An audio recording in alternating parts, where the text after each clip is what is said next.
You probably know Tencent is the company behind WeChat. It's the messaging platform here in China that now claims more than 1 billion monthly active users. Well, today we're gonna go for a tour inside its brand new headquarters. But first, here's why you should know about this massive company that's coming onto the global tech scene.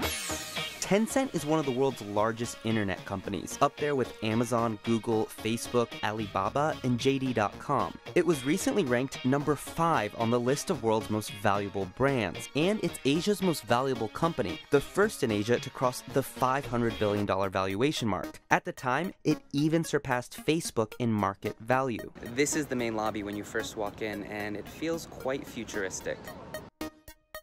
Think of Tencent as a giant conglomerate which spans social networks like WeChat and QQ, which even has more monthly active users than Instagram. It kind of feels like I'm in a science fiction movie. Everything is just super modern.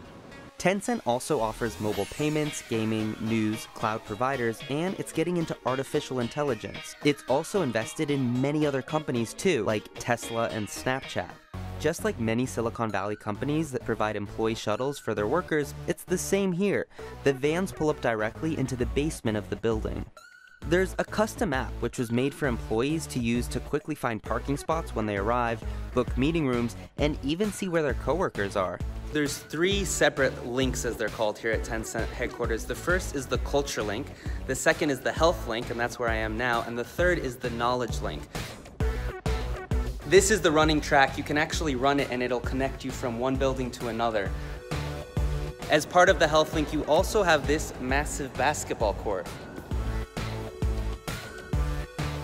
When I call for an elevator, I can only go to the first floor, but if I want to go to another floor, I'll have to do facial recognition right here.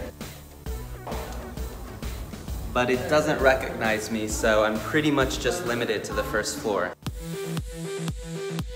The desks here are quite traditional. I don't see a lot of hot desking and laptops going on.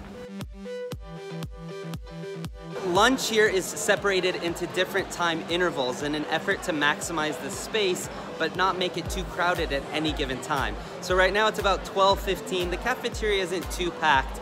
It's definitely starting to get a little bit more crowded. This behind me is the South Tower, and then over here is the North Tower.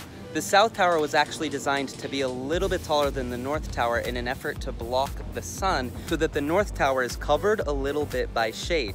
Overall, I'm told that this building uses about 40% less carbon consumption and emissions than a building of comparable size. This is one of the garden terraces that connects these 2 buildings. The views are great, but it's way too hot to be outside right now.